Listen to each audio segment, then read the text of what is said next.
प्रणम्य परमात्मानं सिद्धं त्रैलोक्यवन्दितम् स्वाभाविक चिदानन्द स्वरूपं निर्मलाव्ययम् शुद्धजीवादिद्रव्याणां देशकं च जिनेश्वरम् द्रव्यसंग्रहसूत्राणां वृत्तिं वक्षे समासतः जीवमजीवं दवं जिणवरवसहेण जीर्णनेतिष्ठं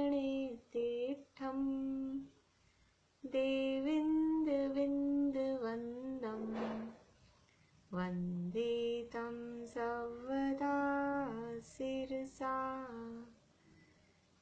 कहे जीव अजीव जिनवर वृषभने लोक में वे वंद्य सुरपति वृंद से वंदन करूं कर जोड़ में पुड़वी चलते वाऊ वनपदी विविधुथावरेन्दी विगतिग चदु पंचखा तस जीवा होन्ति संखादी।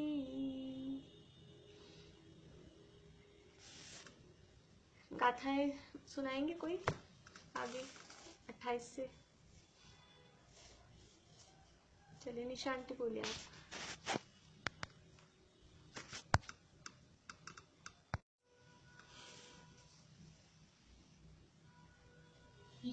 और 11वीं 12वीं। मीना चाची आपकी कौन सी है?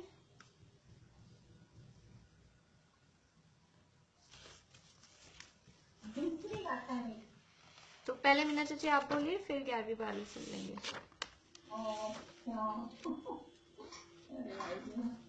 नहीं बोलेंगे आज? नहीं बोल। श्री ब्रज द्रव्य संग्रह ग्रंथ का स्वाध्याय कह रहे हैं, जिसके रचक निवेदन सिद्धांत देव है और टीकाकार ब्रह्मदेव सूरी है। तो आचार्य कहते हैं कि मैं जिनवा वृषभ ऐसे जो आदि तीर्थंकर ऋषभ देव तथा वर्धमान ऐसे जो अंतिम तीर्थंकर है उन्हें नमस्कार करके जीव अजीव द्रव्य का वर्णन करूंगी, संक्षिप्त करूंगी। एक शिष्य ने प्रश्न पूछा कि वे जीव अजीव द्रव्य है क्या? तो जीव अजीव द्रव्य का ज्ञान कराने से पहले तो हमें उसको ज्ञान करने से पहले तो दूर करने के लिए स्वपर का ज्ञान करना आवश्यक है। यदि स्वपर का ज्ञान नहीं होगा तो हम अपने को पहचाने बिना अपना दुख कैसे दूर करेंगे? तो स्वपर का ज्ञान जीव अजीव का ज्ञान होने पर ही होता है। तो एक तो क्योंकि हम स्वयं जीव हैं और शरीर आदि पुद्गल द्रव्य है, पुद्गल है, तो जब इनके लक्षणादि के द्वारा जीव अजीव की पहचान होगी तभी हमें स्वयं पर की भिन्नता भाती थी। आपका चेहरा नहीं दिख रहा है, पहले चेहरा दिखाइए पूरा, मजा नहीं आता ऐसे। अच्छा हाँ, अब ठीक है, थैंक यू।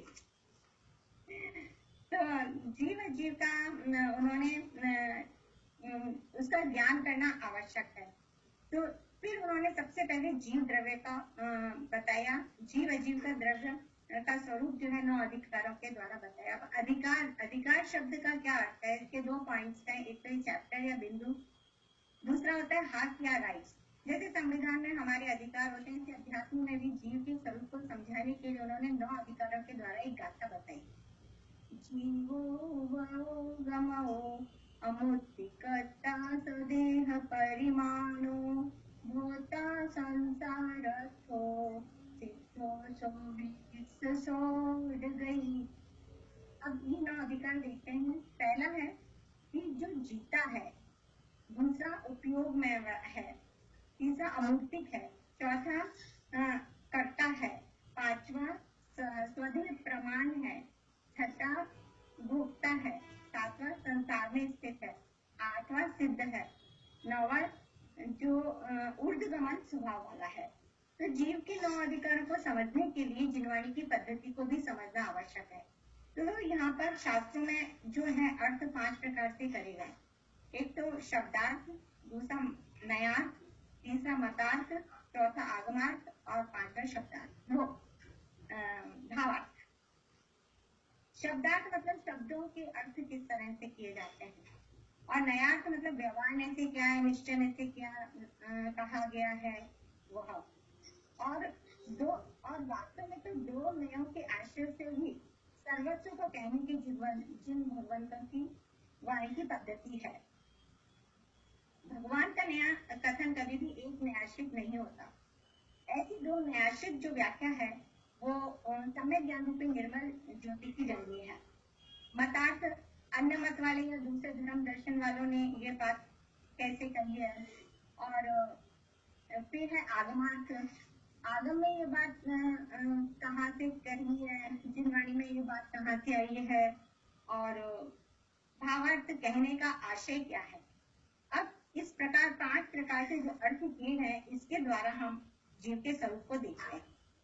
सबसे पहले जीवो यानी कि जो जीता है, और जो जीवत्व शक्ति या चित्ती शक्ति के द्वारा परम शुद्ध निश्चय से शुद्ध चैतन्य भाव प्राणों से निश्चय प्राण से जो जीता है वह जीव है। यह चेतना प्राण शाश्वत होने से नित्य है। व्यवहार से तो 5 इंद्रिय स्पर्श, रत्ना, ग्रहण, चक्षु, कर्ण, 3 बल, मन बल, वचन बल, काय बल, आयु और स्वास्थ्य और श्वास, इस तरह ये जो 10 प्राणों को धारण करता है तो जीव है। पर ये जो द्रव्य प्राण है ये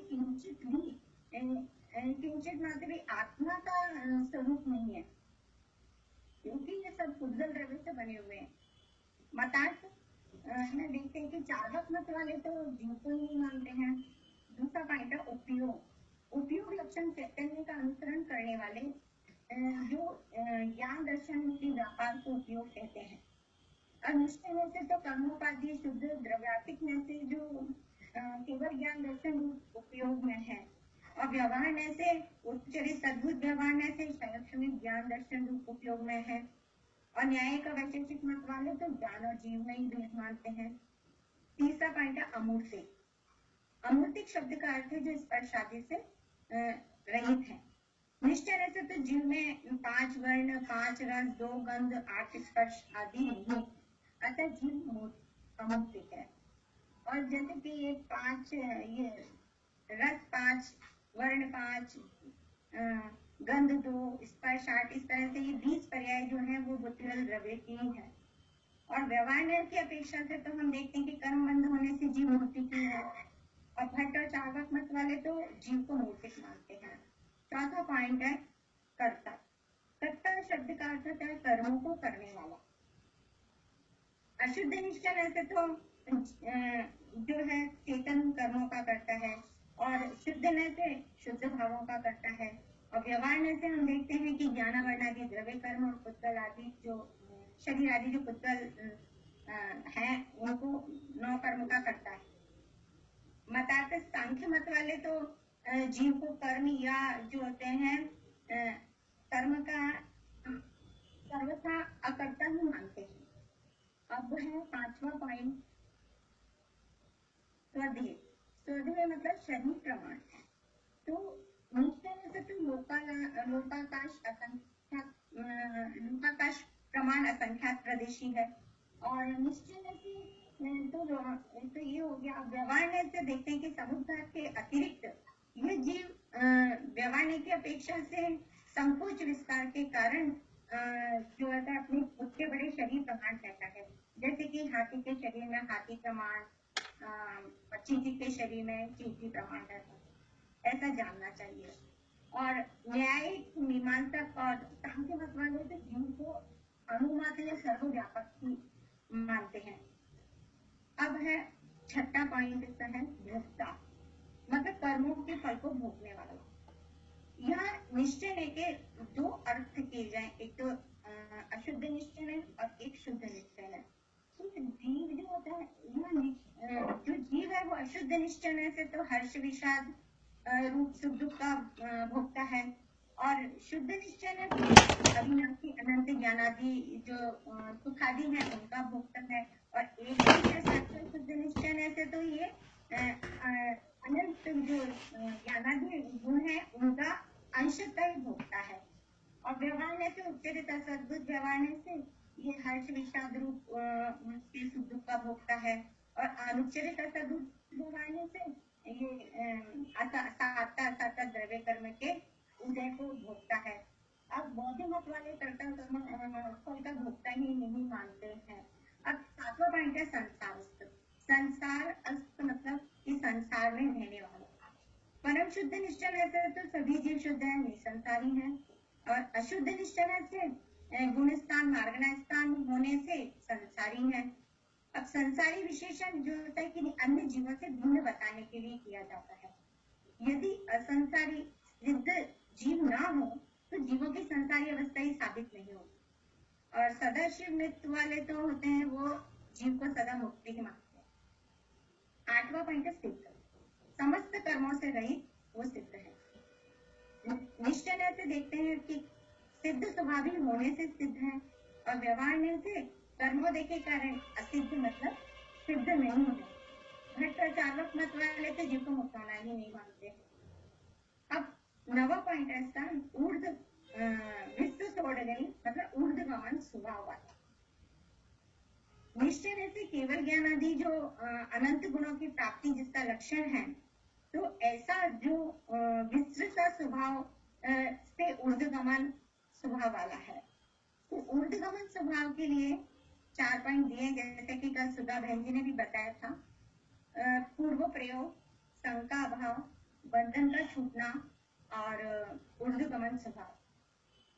पूर्व प्रयोग में घुमाया हुआ कुमार का चक्र और शंका भाव में लेप से मुक्त हुई कुंडी और बंधन के छूटने में एरंड का बीज और ऊर्ध्वगमन में अग्निशिखा। और व्यवहार में तो कर्मोदय के कारण जो होता है ऊर्ध्व अधो और गति स्वभाव रूप होने से यह जो होता है स्वभाव रूप वाला ही है। और मांडलिक मत वाले तो ऊर्ध्वगमन स्वभाव को नहीं मानते हैं। अब इस तरह से हमने ये 3 पद्धति के द्वारा जीव के स्वरूप को जाना।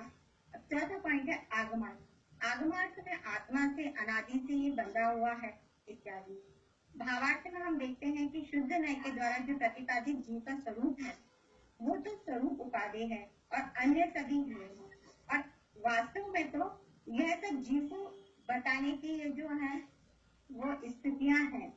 और ऐसा जानकर हम अपने जीवत्व बने का अनुभव करके सभी सिद्ध बने, ऐसी मंगल भावना के साथ जीवन। बढ़िया, बहुत अच्छा, बहुत बढ़िया, अच्छा एक्सप्लेन किया। एक बार आप संसारस्थ वाला फिर से बताएंगे पॉइंट? अनम्यूट करिए। जो संसार में स्थित है तो परम शुद्ध निश्चय ऐसे तो सभी जीव शुद्ध हैं, संसार मतलब निसंसारी है। और व्यवहार की अपेक्षा से हम देखते हैं कि गुण स्थान मार्गना स्थान होने की वजह से ये मतलब ये संसारी है। और संसारी शब्द का विशेषण किन्हीं अन्य जीवों से भिन्न बताने के लिए किया जाता है। ये नहीं तो यदि असंसारी यानी कि जो सिद्ध नहीं है, जो सिद्ध जीव है उनसे भी ये संसारी जीवों की जो अवस्था है वो साबित ही नहीं होती ना। यही बताया। इससे पहले वाली लाइन का अर्थ में समझ में नहीं आया। संसारी विशेषण अन्य जीवों से भिन्न बताने। नहीं संसारी है, नहीं संसारी विशेषण के लिए अन्य जीवों भिन्न बताने के लिए किया जाता है, जैसे सिद्ध से भिन्न बताने के लिए। ठीक, इसलिए बढ़िया, बढ़िया, बहुत अच्छा, बढ़िया, अच्छे, मतलब अच्छे से आप एक्सप्लेन कर रहे थे, अपनी भाषा में था। बढ़िया, पूरा गाथा, आगे की गाथाओं का भी विषय थोड़ा थोड़ा कवर किया आपने इसमें, बहुत बढ़िया। अब रेखा जी सुना रहे हैं 11वीं और 12वीं गाथा।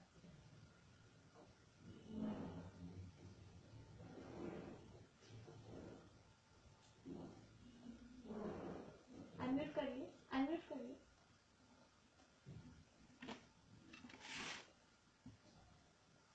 सभी को मेरा जय जिनेन्द्र। द्रव्य सर्व महान कृति के रचयिता आचार्य नेमिचंद्र सिद्धांत देव को भावपूर्वक नमस्कार करते हुए पहले अधिकार की 11वीं और 12वीं गाथा का मैं संक्षिप्त विवरण करने जा रही हूँ, जिसमें संसारी जीव के भेद तथा 14 जीव समास को समझाया गया है।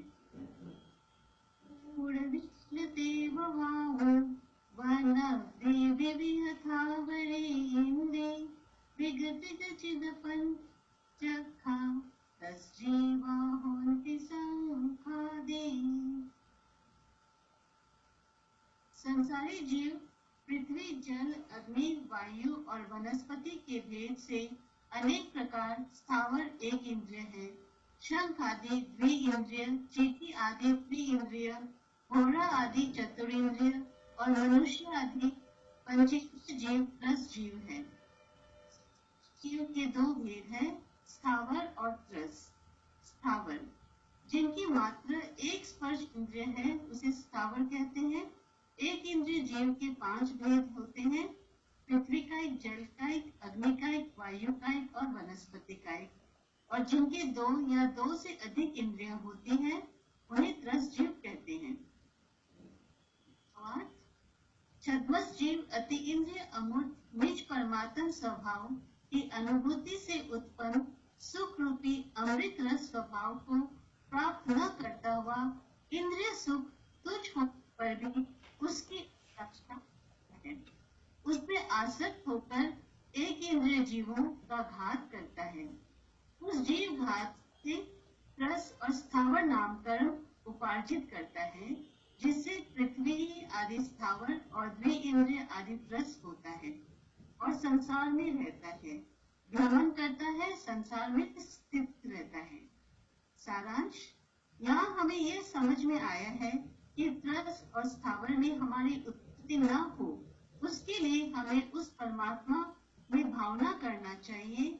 इसलिए हमें अति इंद्रिय परमात्म स्वभाव का लक्ष्य करना चाहिए। अब वही त्रस और स्थावरपना 14 समास रूप प्रकट करते हैं 12वीं गाथा में। समना अमना नेया पंचेन्द्रिय निमना परे सवे बादर सुहमे इंद्रिय सवे पजती दराये। समना अमना नेया पंचेन्द्रिय यानी पंचेंद्रिय जीव संगी और असंगी, मन सहित और मन रहित ऐसे 2 प्रकार के होते हैं। परे सवे निम्ना, शेष सभी जीव अमनस असंगी ही होते हैं। एक इंद्रिय जीव बादर और सूक्ष्म के भेद से 2 प्रकार के होते हैं। सवर पर्जत इदराये, ये सब 7 प्रकार के जीव पर्याप्तक और अपर्याप्तक होते हैं। इस प्रकार ये 14 जीव समास हैं। शब्दार्थ, पंचेंद्रिय जीव समनस और अमनस ऐसे 2 प्रकार के होते हैं और शेष सब जीव मन रहित अमनस असंगी होते हैं। एक इंद्रिय जीव बादर और सूक्ष्म 2 प्रकार के हैं। सूक्ष्म और बादर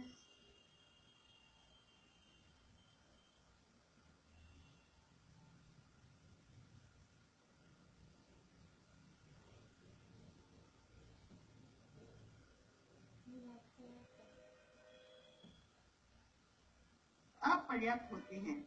इस प्रकार ये 14 जीव समास होते हैं।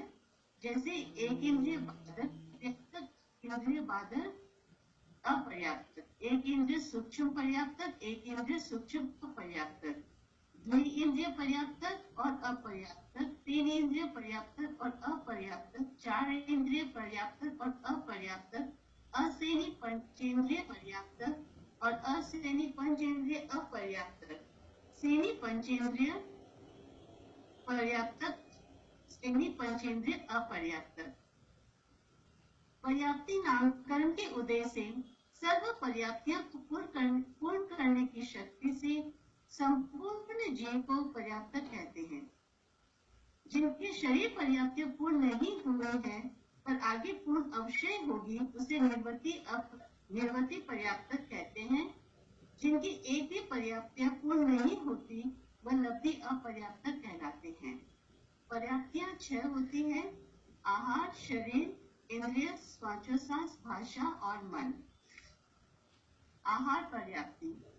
गौ के प्रथम समय से विग्रह गति का काल पूर्ण होने के तुरंत बाद औदारिक, वैक्रियक, आहारक, शरीर नामकरण के उदय के प्रथम समय में नव शरीर के धारण करने के लिए जिन वर्गनाओं को जीव ग्रहण करता है उनको फल व रस भाग परिणामने की शक्ति के पूर्ण हो जाने को आहार पर्याप्ति कहते हैं। शरीर पर्याप्ति। फल भाग को हड्डी आदि कठोर अवयव रूप तथा रस भाग को खून आदि द्रव्य अवयव रूप परिणामने की शक्ति की पूर्णता को शरीर पर्याप्ति कहते हैं। इंद्रिय पर्याप्ति। वर्गनाओं को योग्य स्थान पर रविंद्र के आकार परिणामने की शक्ति की पूर्णता को इंद्रिय पर्याप्ति कहते हैं। श्वासोच्छ्वास पर्याप्ति। स्कंदों को श्वासोच्छ्वास में परिणामने की शक्ति की पूर्णता को श्वासोच्छ्वास पर्याप्ति कहते हैं। भाषा पर्याप्ति।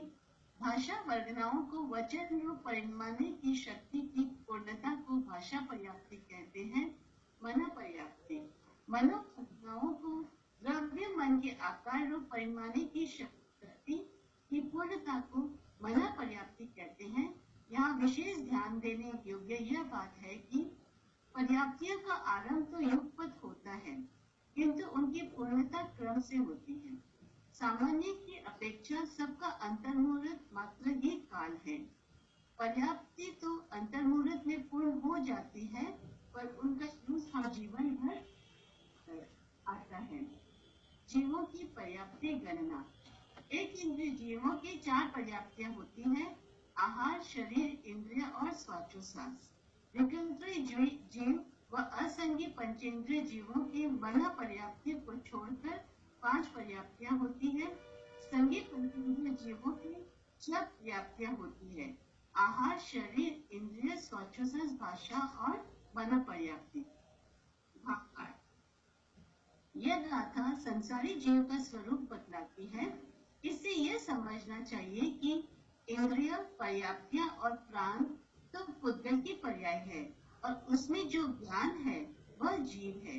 पर्याप्ति और प्राण से भिन्न निशुद्धात्म तत्व ही उपादेय है और वही ग्रहण करने योग्य है। शुद्ध परिणामिक परम भाव, शुद्ध द्रव्यार्थिक नई से जीव शुद्ध बुद्ध एक स्वभाव वाला है और अशुद्ध नई से 14 गुण स्थान, 14 मार्गना स्थान सहित होते हैं। धन्यवाद। बढ़िया, बहुत अच्छा बढ़िया आपने बताया। थोड़ा सा इसमें प्राण का और आप इंक्लूड कर सकते थे। पर्याप्त के कितने प्राण हैं, अपर्याप्त के कितने प्राण हैं। जैसे श्वासोच्छ्वास प्राण है वो अपर्याप्त को नहीं होता, मतलब ये बात और विशेष इसमें आ जाती। बाकी बहुत बढ़िया था। श्वासोच्छ्वास और वचन बल ये अपर्याप्त जीवों के नहीं होता है। पर्याप्तियां तो गिनाई आपने, साथ साथ में थोड़ा सा प्राण और उसमें बता देते तो और वो थोड़ा सा अच्छा हो जाता। बाकी बहुत अच्छा बढ़िया बताया आपने, बहुत ही बढ़िया। अब किस किस के रह गए हैं विषय सुनाने के?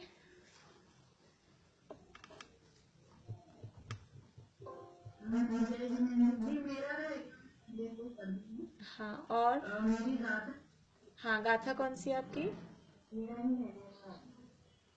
फिर मंडे को आप दोनों सुनाइए। हाँ, मीता भाभी और ज्योति जी दो आप दोनों मंडे को सुना दीजिएगा। ऐसे और किन की रह गई है?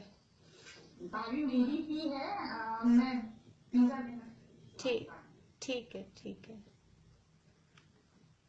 चमेली आंटी की है आपकी बात?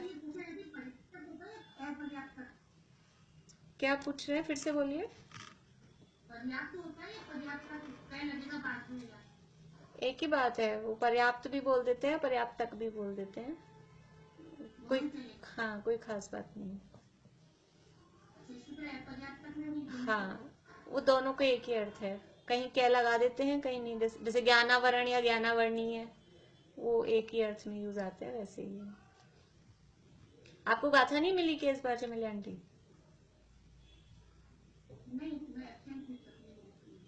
तो आपको बताना चाहिए ना अगले दिन जब आप आए कि मुझे गाथा नहीं मिली। अच्छा, तो अभी कौन सी गाथाएं रह गई थी अपनी बीच में? 17वीं 18वीं है किसी के पास में?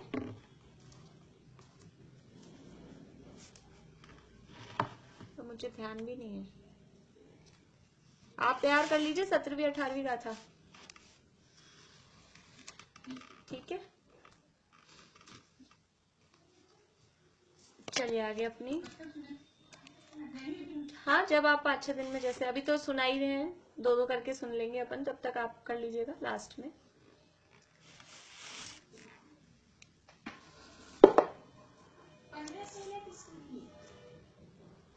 मुझे याद नहीं, मैंने देते समय नहीं लिखी किसको दी है, मैंने कहा था आप लोग खुद ही याद रखना। 15-16 भी नहीं मिली है क्या, पता नहीं। 15 हो गई? नहीं, 15 नहीं ली उन्होंने, केवल 14 ही ली है। 18वीं स्नेहल जी पास में है ना? 18वीं गाथा स्नेहल जी पास में है। हाँ, वो 18वीं, अच्छा 18वीं गाथा उनके पास में है। तो आप 16-17 कर लीजिए चमेली आंटी, 16-17 कर लीजिए। लेकिन 16 में ही विषय, आप अकेली 16 ही रखिए, 16 में ही विषय काफी हो जाएगा। रजनी जी आपकी हो गई क्या? सुना दी आपने? कौन सी? अब कौन? वो सब आगे पीछे हुआ ना, तो पता ही नहीं चल रहा कौन कौन सी गाथाएं होंगी। पहली गाथा हो गई, दूसरी हो गई, आज तीसरी गाथा। तीसरी का तीसरी हो गई।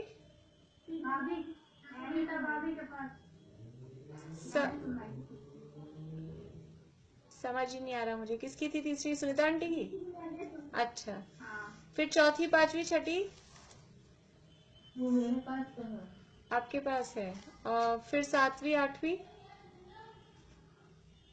और 9वीं तो अभी मेरे पास में है। पूर्णिमा आंटी आपके पास में है? अच्छा, आपने 7वीं सुना दी, 8वीं 9वीं, अभी 10वीं हो गई। 10वीं हुई है क्या? 10वीं?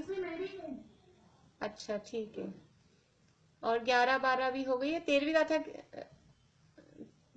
आपने सुना दी, 14वीं हो गई, 15वीं रह गई है शायद बीच में। 15-16 कर लीजिए चमेली आंटी। 15 में तो कुछ ज्यादा विषय नहीं है, और 16 बड़ी है, तो 15-16 आप कर लीजिए फिर, ठीक है। 15-16 और डबल भी हो जाएगी तो कोई दिक्कत नहीं ना, जो सबकी अपनी अपनी तैयार होगी, इसलिए कोई दिक्कत नहीं है। मान लीजिए किसी और के पास होगी भी तो कोई दिक्कत नहीं है। आप अपनी, सबकी अपनी अपनी तैयार होंगी पर्सनल। आप 15-16 कर लीजिए। और कोई रह गए जिनके पास नहीं है गाथा बोलने के लिए? वर्षा भाभी ने भी सुना दी शायद। अभी जितने हैं उनके पास तो सबके पास हो गया है। चलिए, अपनी गाथा चल रही है 34वीं, और यहाँ किसको? उनको दे दी मैंने। उनको कौन सी दी है? उनको लास्ट की गाथाओं में से कोई सी गाथा दी है उनको? नहीं, उनको दी है आपने वो परिणाम जीव मुक्तम वाली जो है। हाँ, चूलिका दे दी। हाँ हाँ, चलिए 34वीं गाथा अपनी चल रही, एक बार गाथा का पाठ कर लेते हैं। चेदन परिणामो जो कम्मसा सवनिरोहणी हेतु स्वभाव संवरो खलु दवा सवरोहणी अण्णु। चेदन परिणामों, जो चैतन्य का परिणाम, कम्म सासव निरोहणे हेतु, कर्मों के आश्रव का निरोध करने में कारणभूत है, हेतु है। सो भाव संवरो, वह भाव संवर है। और कैसे है? खलु, निश्चय से, वास्तव में वही भाव संवर है जो आत्मा का परिणाम, जिस परिणाम से कर्मों का आना रुक रहा है, वही भाव संवर है। और दवासवरोहणे अन्नो, कि जो कर्मों का आना रुका वो अन्य, यानी वो द्रव्य संवर है। यहाँ मतलब कारण, हेतु यानी कारण, मतलब कारण। हाँ कारण। यहाँ सबसे पहले चेदन परिणामों जो शब्द था, देखिए टीका जब करते हैं ना तो टीका में ज्यादातर इस तरह से होता है, जैसे गाथा में जो शब्द आए तो उसी शब्दों के क्रम से वो व्याख्या करते जाते हैं, ज्यादातर ऐसा होता है, कभी कभार आगे पीछे भी होता है लेकिन ज्यादातर। तो सबसे पहला शब्द क्या आया, चेदन परिणामों, तो चेतन की यहाँ व्याख्या चल रही है कि वो चेतन कौन है। तो यहाँ बता रहे हैं कि निश्चय से स्वतः सिद्ध होने से अन्य कारण की अपेक्षा रहित। इसको याद करने के लिए अपने को क्या करना पड़ेगा, पहले अपन वो पॉइंट्स याद कर लें, जैसे मैं अपेक्षा रहित हूँ, मैं नित्य हूँ, मैं आदि मध्य अंत से रहित हूँ, तो फिर वो क्यों हूँ, तो मैं अपेक्षा रहित क्यों हूँ, क्योंकि मैं स्वतः सिद्ध हूँ, तो स्वतः सिद्ध होने से अन्य कारण की अपेक्षा रहित हूँ। फिर नित्य क्यों हूँ, कि अविनश्वर होने से नित्य हूँ, और स्वपर को प्रकाशित करने में समर्थ हूँ, क्यों हूँ, क्योंकि परम प्रकाश रूप स्वभाव होने से, परम प्रकाश रूप स्वभाव होने से स्वपर को प्रकाशित करने में समर्थ हूँ। आदि मध्य और अंत रहित हूँ, कैसे हूँ, कि अनादि अनंत होने से, अनादि अनंत होने से आदि मध्य और अंत से रहित हूँ। दृष्ट श्रुत और अनुभव किए हुए भोगों की आकांक्षा रूप निदान बंधादि समस्त रागादि विभाव मल से रहित होने के कारण अत्यंत निर्मल हूँ। अत्यंत निर्मल हूँ क्यों हूँ, क्योंकि मेरे में कोई भी रागादि विभाव मल नहीं है। हाँ बुआ क्या बोल रहे हैं, आवाज नहीं आ रही, बाकी सबको आ रही है आवाज? आ रही है, पर दीदी एक मिनट, ये जो दृष्ट श्रुत और ये है ना ये और अनुभव शब्द ऐसे कहते हैं, वर्ड ऐसे कैसे रखना है क्या? ऐसे क्या, यहाँ पर दिए हुए ऐसे कैसे करें तो ज्यादा अच्छा है, आचार्यों के शब्द, नहीं तो फिर देखे सुने और भोगे हुए ऐसा बोलने। हाँ बुआ आपकी वॉल्यूम चेक करिए फोन की, बाकी तो आवाज आ रही सबको, आपकी वॉल्यूम बढ़ा लीजिए या तो फोन की, या कुछ नेट के भी कनेक्शन का चक्कर हो सकता है। नहीं नहीं नहीं, ज्वाइन तो है उनका, ऑडियो तो नहीं, तो उनको मेरी नहीं आ रही ना, वो म्यूट होने से उनको मेरी आने में कैसे।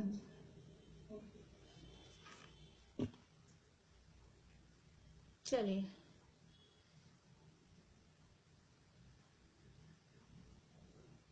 तो ये है कि मैं निर्मल हूँ, क्यों हूँ, कि रागादि विभाव मल से रहित हूँ। और रागादि विभाव मल कौन से हैं, कि जो दृष्ट श्रुत और अनुभूत जो भोग थे, उनकी आकांक्षा, उनकी इच्छा रूप जो निदान बंध हैं, उन सभी समस्त रागादि विभाव मल से रहित होने के कारण मैं निर्मल हूँ। परम चैतन्य विलास रूप लक्षण होने से चिद उच्छलन से, चैतन्य के उछलने से भरपूर हूँ।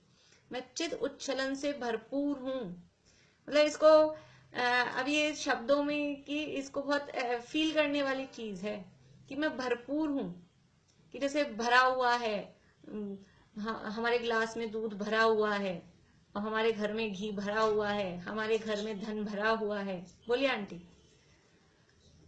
आज मैंने ना क्रम नियमित पर्याय वाला सुना था, भारी जी वाली जो है ना, हाँ जो भी हो, हाँ हाँ उसमें इसका मेरे को बहुत अच्छा समझ में आया, समुद्र का जो उदाहरण देके बताया, हाँ हाँ बहुत अच्छा लगा इसमें। अच्छा है, वो कई जगह पे आता है इस तरह का, मतलब जहां भी आत्मा के स्वरूप की बात आएगी वहां ये आएगा ही वर्णन। तो चिद उच्छलन से, चैतन्य के उछलने से भरपूर हूँ, यानी हर पर्याय में चैतन्य ही, ज्ञान की प्रतिपल उठे तरंग झांकता उसमें आत्म राम। हर पर्याय में, ज्ञान की हर पर्याय में ये आत्मा ही उसमें झांक रहा है, ये कोई बाहरी पदार्थ वो मुझे नहीं दिखाई दे रहे हैं, वास्तव में ये मैं अपने ज्ञान को ही जान रहा हूँ। ये चिद उच्छलन से भरपूर, स्वाभाविक परमानंद एक लक्षण होने से परम सुख की मूर्ति। ये परमानंद एक लक्षण, देखो परम सुख की मूर्ति किसको कहा और कब कहा, कल भी अपन ने कहा था, अभी कहा अभी अवस्था कौन सी दिखाई दे रही है कि अभी तो अवस्था दुखी की दिखाई दे रही है, दुखी दिखाई दे रहे हैं। लेकिन ये दुखी कौन होता है? हम तो दुखी हैं ही, लेकिन बेचारे टेबल कुर्सी, ये मोबाइल, ये पेन पेंसिल, ये कितने दुखी हैं? इनमें सुख होता है क्या? इनमें सुख नहीं होता तो ऐसा भी नहीं कहते कि ये दुखी हैं। दुखी किसे कहते हैं? जिसमें सुख गुण है उसी को दुखी कहा जाएगा। इससे पता चल रहा है ये दुख जो है ना, ये दुख उसमें है जिसमें सुख है। इस सुख गुण का ही विभाव परिणमन, इसको अज्ञानी कहते हैं। अज्ञानी इस अपेक्षा से ज्ञान से रहित है, लेकिन अल्प ज्ञानी वाला अज्ञानी इसको कहते हैं। जैसे हम कहें अपने आप को हम अज्ञानी हैं, लेकिन ऐसा ये पेन पेंसिल रबड़ को इनको कहें कि ये अज्ञानी है, अल्प ज्ञान है, तो है ही नहीं। उनमें ज्ञान होगा तो अल्प ज्ञान अज्ञान की बात आएगी। तो जिसमें सुख है उसी, ये दुख भी बता रहा है। ये जो अभी दुख की अवस्था है ना, ये दुख भी हमारे परमानंद को प्रकाशित कर रहा है कि ये जो दुखी रूप अवस्था भी दिखाई दे रही है, वास्तव में इसमें वो ध्रुव क्या है, वो जो गुण है इसके पीछे। जैसे मिथ्या दर्शन हो, मिथ्या दर्शन और फिर सम्यक दर्शन। मिथ्या दर्शन गया, सम्यक दर्शन आया, उसमें क्या रहा? कॉमन क्या रहा? कॉमन क्या रहा? मिथ्या दर्शन गया, सम्यक दर्शन आया, कॉमन क्या रहा? दर्शन। दर्शन मतलब क्या? दर्शन मतलब क्या? जानना नहीं। दर्शन मतलब जानना नहीं। श्रद्धा। श्रद्धा, ये सामान्य अवलोकन वाला नहीं, सम्यक दर्शन, मिथ्या दर्शन। श्रद्धा, मिथ्या दर्शन गई यानी मिथ्या श्रद्धा गई, सम्यक श्रद्धा प्रकट हुई, लेकिन श्रद्धा गुण वो कॉमन रहा ना दोनों में। ऐसे ही भी दुख की अवस्था है या परम अनंत सुख की अवस्था हो, लेकिन वो अवस्थाएं हैं। अवस्था बोल रहे हैं अपन, दुख की अवस्था, सुख की अवस्था, लेकिन उसमें ये अवस्था हुई कहाँ, हुई कैसे? अवस्था मतलब पर्याय, पर्याय होती है गुण की अथवा कहें द्रव्य की। तो ये गुण है, सुख नाम का गुण है, ये परम आनंद, ये सुख नाम का गुण है। और इस सुख नाम के गुण में से ही ये विभाव परिणति हो रही है, तो दुख रूप अवस्था हो रही है। लेकिन ये सुख नाम का गुण मुझ में है, और ये सुख नाम का गुण मुझ में है। और कैसा है वो वास्तव में, कि वो अनंत आनंद रूप, परम अतीन्द्रिय आनंद रूप ऐसा वो रहे। ऐसे परम सुख की मूर्ति मैं हूँ। स्वाभाविक परमानंद एक लक्षण होने से परम सुख की मूर्ति, इतना विश्वास अपने को आ जाए कि सुख मेरे भीतर भरा, उसका कर श्रद्धा, अपने भीतर अपना सुख भरा है, उसका श्रद्धान नहीं होता। सारी उधेड़ बुन सुबह से शाम तक किसकी चलती है? सुखी होने के लिए तो चलती है। और कहाँ कहाँ से सुखी होना चाहते हैं, किस किस काम को करके सुखी होना चाहते हैं, और जहां से सुख मिलेगा उसके लिए कुछ नहीं करते। कितनी विडंबना है। सुखी होना चाहते हैं और सारे दिन लगे हुए हैं, सुबह से उठते पहले से कोलू की बैल की जैसे जुत रहे हैं, लेकिन सारे वो उपाय कर रहे हैं जिनसे सुख नहीं होगा। और जिससे सुख होता है, असली उपाय जो है वहां करते ही नहीं है, वहां जाते ही नहीं है, वहां पहुंचते ही नहीं है। स्वाभाविक परमानंद एक लक्षण होने से परम सुख की मूर्ति, आश्रव रहित सहज स्वभाव होने से सर्व कर्मों का संवर करने में कारण। स्वभाव कैसा है आत्मा का? आश्रव रहित है। ये कर्म आए ऐसा स्वभाव नहीं है, ऐसा नेचर नहीं है। देखो, जो स्वभाव हो वो हमेशा रहना चाहिए, लेकिन सिद्ध दशा में ये नहीं रहता है कि कर्म आते रहेंगे। इसलिए वो आश्रव होना ये जीव का स्वभाव नहीं है। तो स्वभाव क्या है? स्वभाव है आश्रव रहित, कर्म नहीं आए और शुद्ध निर्मल आश्रव रहित जीव रहे। ऐसा सहज स्वभाव होने से सर्व कर्मों का संवर करने में कारण। यदि आश्रव रहित स्वभाव नहीं होता तो आश्रव का अभाव होता भी कैसे? ये तो जैसे सोने का स्वभाव शुद्ध है, अनादि से ही निकला, खान में से ही निकला, वहां से तो वो मिट्टी सहित निकला, लेकिन उसका स्वभाव शुद्ध था ना। सोना तो शुद्ध होता है, तो वो जब उसमें प्रोसेस किया तो वो शुद्ध हो गया। यदि उसका नेचर ही नहीं होता, वो अशुद्धि उसके नेचर में ही मिली हुई होती, तो उसको शुद्ध कर सकते थे क्या? जैसे अपने कपड़े में ऊपर से गंदगी लग गई तो उसको हम साफ करते हैं, लेकिन विविंग में ही कुछ मान लो ऐसा हो कि कोई बनावट में ही उसमें कुछ ऐसा हो, कोई धागा ही काला डल गया और अपन को लगता हो ये गंदा है, तो जो अंदर से उसके बनाने में ही वो धागा काला डला हुआ है तो उसको कैसे साफ कर सकते हैं? ऊपर से जो कालापन आया उसको तो साफ किया जा सकता है। तो ये आश्रव यदि आत्मा का स्वभाव होता तो ये आश्रव अलग कैसे होता, ये आश्रव रुकता कैसे? तो आश्रव रुक रहा है इसका मतलब क्या है? जैसे जो दूसरे अधिकार में प्रश्न उठाए ना कि आप कैसे कह सकते हो, मोक्षण प्रकाशक में आप कैसे कह सकते हो कि कर्म और आत्मा का ये अलग अलग हैं? अनादि से तो मिले हुए दिख रहे हैं। उदाहरण दिए जैसे तिल और तेल, दूध और पानी, और सोना और किट्टी काली माँ, ये अनादि से मिले हुए हैं। तो अनादि से मिले हुए हैं तो फिर आपने कैसे जाना कि ये अलग हैं? कि ये अलग हो गए ना बाद में अलग हो गए, उससे हमको समझ में आया कि अलग थे तो अलग हुए। ऐसे ही ये आश्रव होना रुका, इससे हमको समझ में आ गया कि जीव का स्वभाव आश्रव रहित है। भले ही अनादिकाल से आश्रव हो रहा है, अनादिकाल से हो रहा है, लेकिन वो जीव का स्वभाव नहीं है। अनादिकाल से ही जैसे कान से सोना वो मिट्टी सहित निकला है, लेकिन वो अशुद्धि उसका स्वभाव नहीं है, वैसे ही अनादिकाल से जीव कर्मों के संयोग में है, कर्मों का आश्रव उसको हो रहा है, लेकिन वो स्वभाव नहीं है। इसलिए कह रहे हैं आश्रव रहित स्वभाव होने से सर्व कर्मों का संवर करने में कारण, ये मैं संवर का कारण कौन है? असली संवर का कारण क्या है? सगुप्ति, समिति, धर्म, अनुप्रेक्षा, परिचय, जय, चारित्र, ये है संवर के कारण कि वो हैं, लेकिन वास्तव में क्या है कि वो परमात्मा, वो शुद्धात्मा, वो गुप्ति समिति भी जब उन सबके भी अर्थ वो आत्मा में ही लगेंगे ना, तब तो वो निश्चय है। अदरवाइज बाहर की क्रियाएं वो संवर के कारण नहीं है। तो यहाँ ऐसे जो आश्रव रहित स्वभाव होने से सर्व कर्मों का संवर करने में कारण ऐसे लक्षणों से युक्त परमात्मा है। अब ये परमात्मा मतलब कौन सा परमात्मा? तो नीचे फुटनोट में कहा कि जो समय सार की छठी गाथा में जिस परमात्मा का स्वरूप बताया है।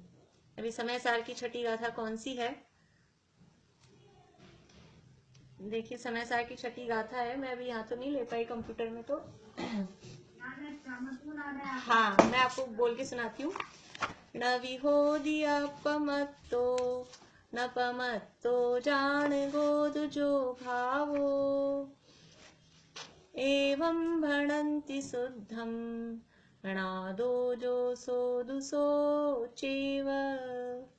न विहोदी अपमत्तो, न तो मैं अप्रमत्त हूँ, न पमत्तो न मैं प्रमत्त हूँ, जान गोद जो भावो, यहाँ प्रमत्त अप्रमत्त वाली बात नहीं है। यहाँ तो कौन सा विषय समझना है? जान गोद जो भावो, आत्मा का स्वभाव क्या है? एक ज्ञायक भाव। हिंदी पद्यानुवाद क्या है इसका? न प्रमत्त है न प्रमत्त है, बस एक ज्ञायक भाव है।